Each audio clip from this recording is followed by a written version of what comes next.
This is Jay Sekulow. President Biden considered using Russian military bases for counterterrorism acts in Afghanistan. Okay, so, let's put this in perspective for a moment here. You got the Biden administration, the president himself having conversations with President Putin of Russia. Okay, that's normal, heads of state. In the course of those conversations, somehow, it comes up that Russia might be willing to allow the United States to utilize military bases in Russia for the U.S. to conduct its counterterrorism actions inside of Afghanistan. Let me repeat that for you. During conversations that the President of the United States had with the President of the Russian Federation, Vladimir Putin, a discussion took place as to the feasibility or viability of Russia allowing U.S. military troops and aircraft and communications issues to work out of Russian military bases for counterterrorism in Afghanistan because we gave up Bagram. Now, could you imagine for a moment if this was President Trump having a conversation with Vladimir Putin about military bases being utilized by Americans for counterterrorism activities inside another country? Could you imagine the reaction? I can imagine the reaction, Logan, on Capitol Hill. What was that? That reaction would be impeachment. That's what it would be. They would say, oh, he's in cahoots with Vladimir Putin, just like we thought.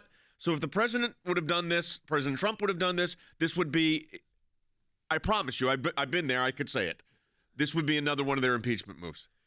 So where do you stand on it, though? Because I know that will be another discussion. Because clearly they would think so, but now we're on the flip side. Yeah, well, I don't play their game. So I don't think you make impeachment out of anything. In other words, I don't think this is a policy decision. I think it's the wrong policy decision. I don't know why they were having I know why they're having conversations. But if the standard has changed. Well, they changed the standard, right, especially in the second impeachment, where you're impeaching a former president. But I still think I'm loyal to the Constitution of the United States.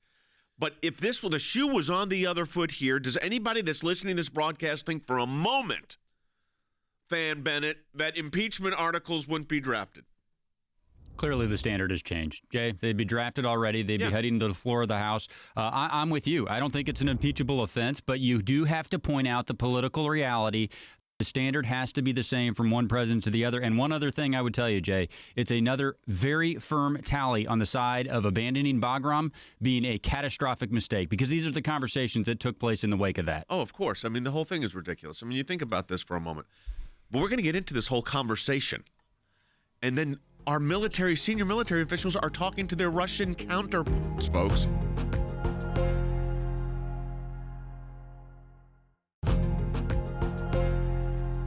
This is following up on what we just talked about, which was this idea, this concept that became evidently a reality, where the Pentagon's top military officer, after President Biden had conversations with Vladimir Putin, had a follow-up with his Russian counterpart to see what the viability was of using military bases in Russia to respond to the deteriorating situation in Afghanistan. Let me repeat that. The U.S. top military brass, after a conversation with President Putin and President Biden, where there was obviously and evidently discussions about utilizing Russian military bases to house American military equipment and troops to conduct counterterrorism activities inside of Afghanistan as Afghanistan fell apart, were real discussions that went to our military leadership to have those conversations.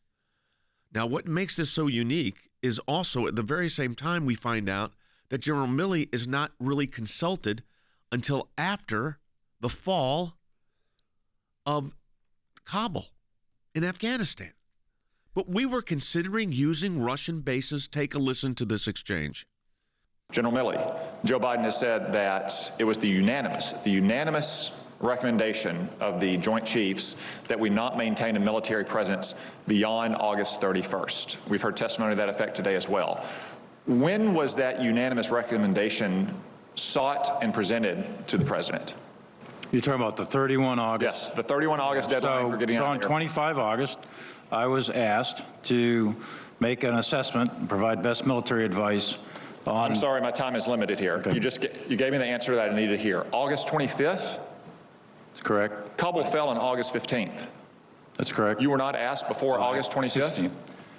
On August 25th, I was asked to provide best military assessment as whether we should keep military forces past the 31st.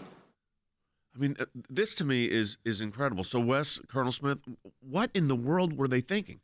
Well, what they were thinking was Joe Biden was not interested in the advice of his military commanders. He is continually, marching to his own orders. He's been, as we've talked about on this show before, wrong on so many issues down through his 40 years in D.C. But Kabul falls on the 15th of August. And then on the 25th, Biden asked for his general's best military advice on keeping troops there, which what that means, Jay, is his... After Kabul's fallen. Yeah. His seeking military advice was purely perfunctory. He was not interested in the military advice. He'd already made a decision. That train had left the station. This absolutely was meaningless at that point. Harry, I'm thinking about this whole discussion. I can't even put myself in that room. I mean, a conversation with Putin and Biden makes sense. They're both presidents, heads of state. But the conversation that they're having is the utilization of Russian military bases for U.S. troops so we could conduct counterinsurgency and counterterrorism activities inside Afghanistan that we let fall apart. I mean, it's hard to even put yourself in that situation. You're precisely correct. But we are in a country in crisis. And we are in a crisis. Why? Because the Biden administration and the bureaucratic elites within the Biden administration continue to live in the land of make-believe. So they want to fabricate a reality which is contradicted by the facts on the ground. So Joe Biden has consistently claimed that the U.S. military unanimously recommended the full withdrawal of American troops. But we now know today that was simply untrue. Right. So instead what we have is a full-blooded surrender by U.S. bureaucrats, and then the Biden administration is prepared to enter into negotiations with Putin in order to protect U.S. security interests. This is a catastrophic blunder. Yeah. And so we have debacle after debacle, chaos after chaos, and it represents, I think, the apex of the Biden administration's inability to face reality. The reality is that the Taliban was and is a terrorist group. Right. And we should have known that. We should not have relied upon their good graces.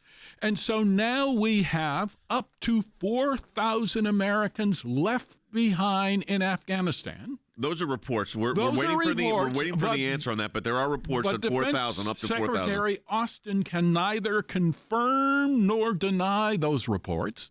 So I think it's very imperative for the American people to rise up and ask their representatives to take action. There are so many parts to this whole Russia cooperation thing. Keep in mind, this meeting between Biden and Putin came about in June.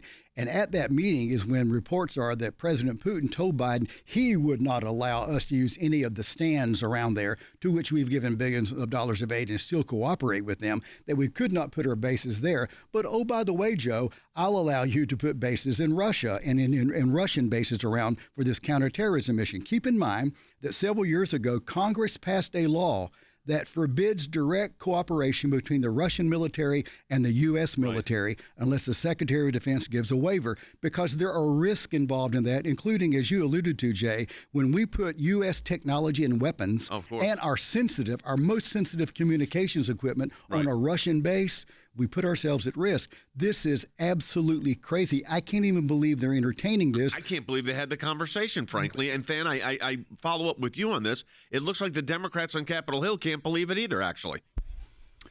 Yeah, we're seeing a rarity today, Jay. I mean, typically the questioning from these kind of panels is not very effective. We've seen multiple instances from both Republicans and Democrats of pushing these generals to get real information. By the way, Jay, this is exactly why we have a FOIA on this. We want to work with Congress and outside Congress to figure out exactly why these decisions were made.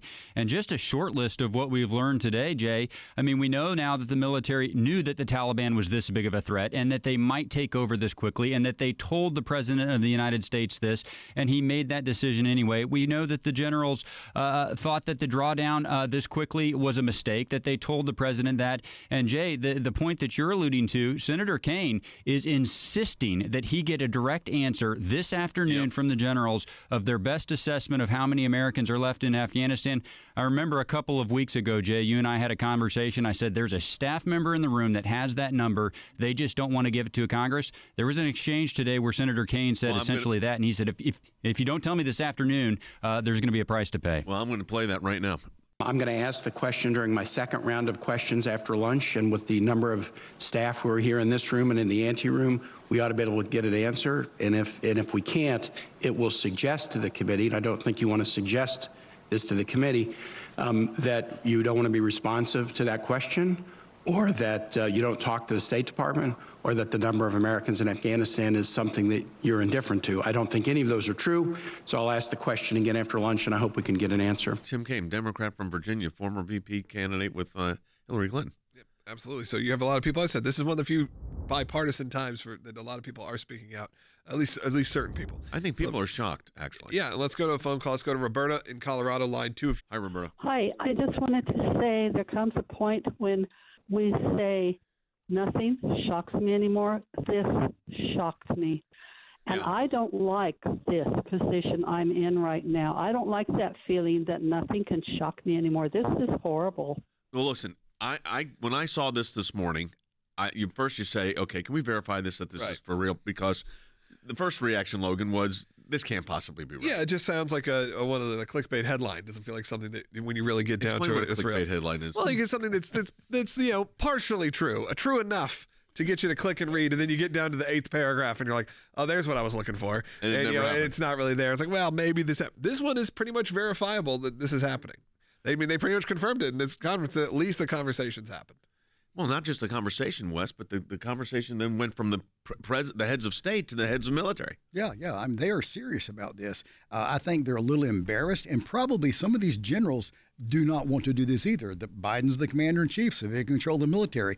And the mistakes, the missteps by this Biden administration, both on foreign policy and domestic issues, they keep mounting up. It is misstep after misstep, and you wonder how many...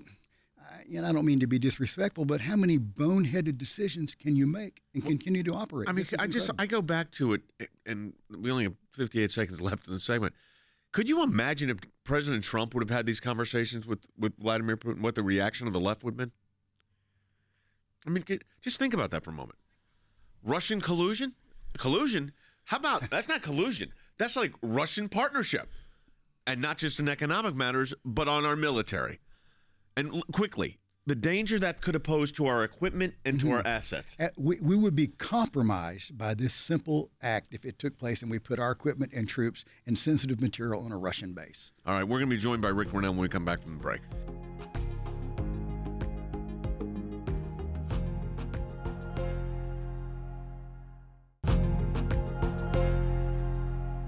If you're just joining us, discussions between Putin and Biden about the United States possibly using military bases. I mean, this is unbelievable. In Russia, U.S. military to be stationed in Russian military bases for counterterrorism moves in Afghanistan because Bagram we surrendered, and then we had the country collapse around us. And this is like, could you imagine, like I said, if Donald Trump would have done this? They'd be calling for, I can't even imagine what they would be calling for. But I want to play for you some sound. This is from Secretary of Defense Austin, as well as Senator Deb Fischer from Nebraska. Take a listen to this. It's being reported right now that the Biden administration reached out to Russia about using Russian bases in the Central Asian nations bordering Afghanistan to the north for our strike assets to fly out of for the over-the-horizon counterterrorism missions. Is that true? Senator, this is an issue that I believe came up during a conversation that the president had with President Putin, where President Putin offered to provide assistance. But have you reached out to the Russians asking specifically to use bases? General Milley just recently had a conversation with his Russian counterpart. So the reports are true that have been coming out today? I can assure you that we are not seeking Russia's permission to do anything.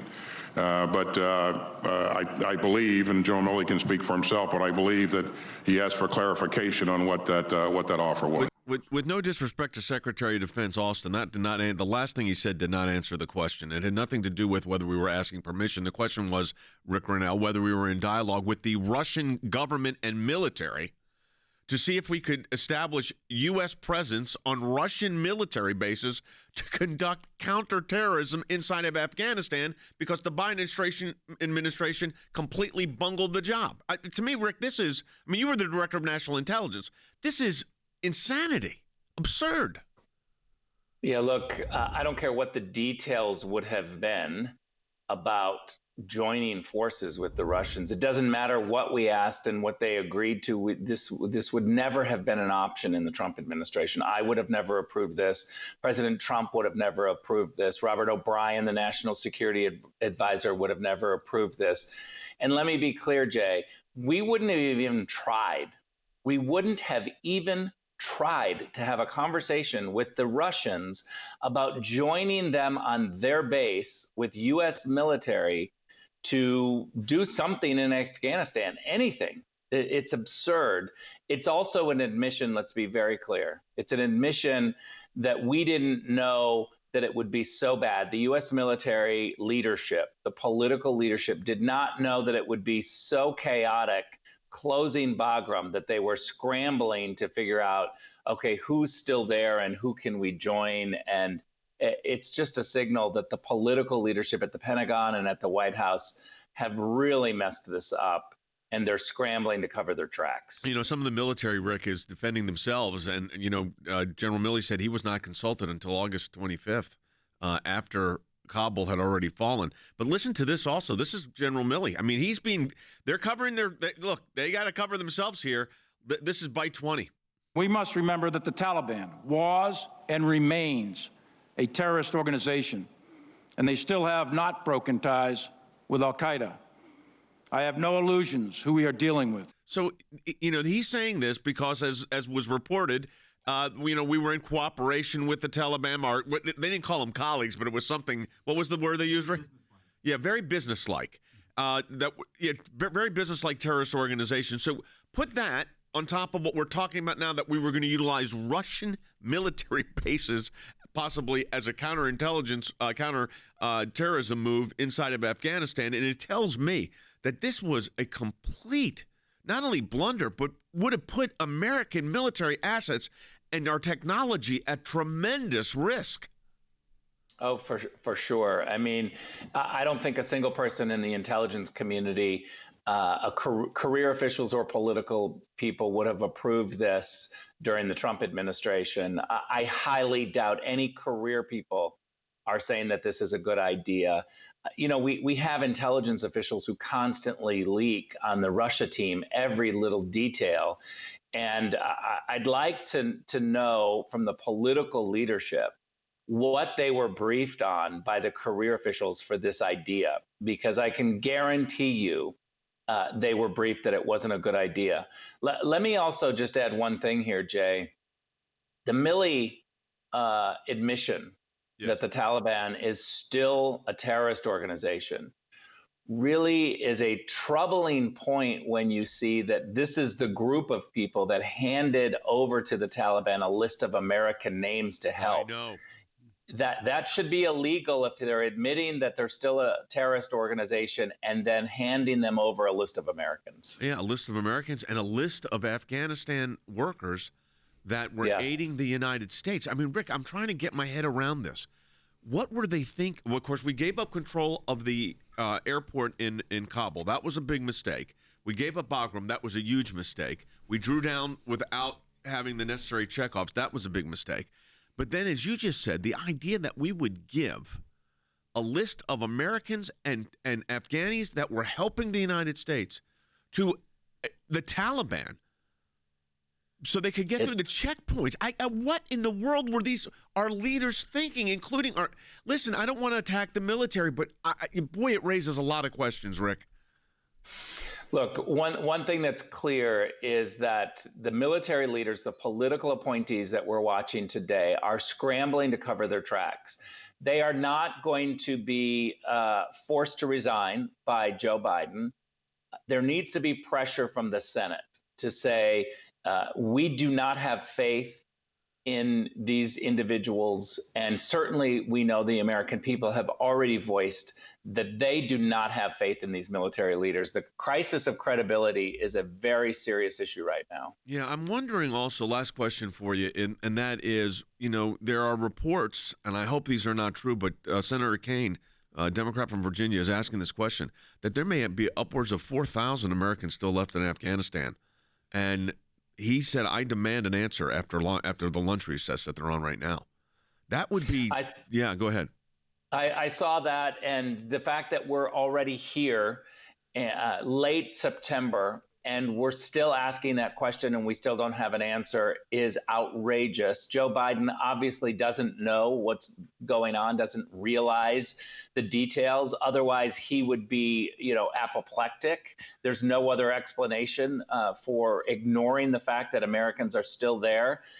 Jake Sullivan, again, we've talked about this before, as the national security advisor, as the person who's in charge of diplomacy, intelligence, and the military, coordinating all of those with the president of the United States, clearly should resign. He's in over his head. He's an academic who doesn't have real world experience. Now, this is also important. Senator Hirono, this is Democrats here, are questioning some of this too. Take a listen to her colloquy. U.S. forces conducted at least a couple of airstrikes in the middle of July aimed at blunting the Taliban's rapid advance. So, Secretary Austin, in July, you were aware, or the DOD was aware, that the situation was deteriorating rapidly by July. Why wasn't action taken to secure the Kabul airport or retake Bagram then? Thank you, Senator. You're right. The tempo had picked up significantly. The Taliban continued to make advances. Our entire chain of command, myself, the chairman, General McKenzie, routinely engaged the Afghan leadership to encourage them to solidify their defensive plans, to make sure that they were providing the right logistics to their troops, and further stiffen their defenses to no avail. Okay. Colonel Smith, what is this? Is military speak? What's going on? Yeah, what he is not saying, and he knows. And the generals, they're doing a delicate dance. Although I think Secretary Austin needs dance lessons, he's not doing too good of a job on that dance. But whenever the Taliban was beginning to take provincial capital after provincial capital, the U.S. under Biden's, orders as commander in chief, withdrew our close air support of the Afghan military. So they're fighting somewhat blind. The Taliban is taking over the country. They're actually approaching Kabul to surround Kabul. By this point, according to General Milley today, there were 7 conditions that we made with the Taliban on the Doha Agreement. They had violated 6 of those 7 conditions, and yet the Biden administration chose to not attack them, to not make them pay a price. The military gave President Biden a wide range of military options that included looking at the risk to our forces and the risk to the mission. And President Biden chose to ignore his military commanders and order a complete withdrawal on a date certain, even though the Taliban was taking over the whole country and was just about to take Kabul. And President Biden, he is the commander-in-chief, went against his military advisors and did all of this anyway. Yeah. And basically left the Afghan military without the support they needed as far as intel and air support in order to defend their country. Did our actions aid in the military falling? Yes. Yeah, by default. Absolutely. Yeah. We withdrew critical support that would have helped the Afghan military to protect their own country. All right. So we look at this also from a policy perspective. And to me, Harry, this looks like a total policy failure. Absolutely. So the United States military conducted a military strike, or several of them, in July. Kabul fell on August the 15th. It took the Biden administration 10 days to ask the U.S. military whether the United States military withdrawal strategy was correct. That is 10 days. Why? Why didn't the administration take action to protect Americans on August the 15th, or better yet, in July, when they knew the country was headed toward a collapse? So in reality, the Biden administration abandoned American lives not on August the 31st, but sometime in July. They made an affirmative and spineless decision to cave to the terrorist regime. This is a deliberate and, in my judgment, intentional failure by the Biden administration. So rather than protect American lives, rather than send troops when they were necessary, the Biden administration made a calculus. But guess what? They then sent American troops to protect the airport. So why not send those troops in when it would have made a strategic difference? So I think at the end of the day, the Biden administration is fully at fault.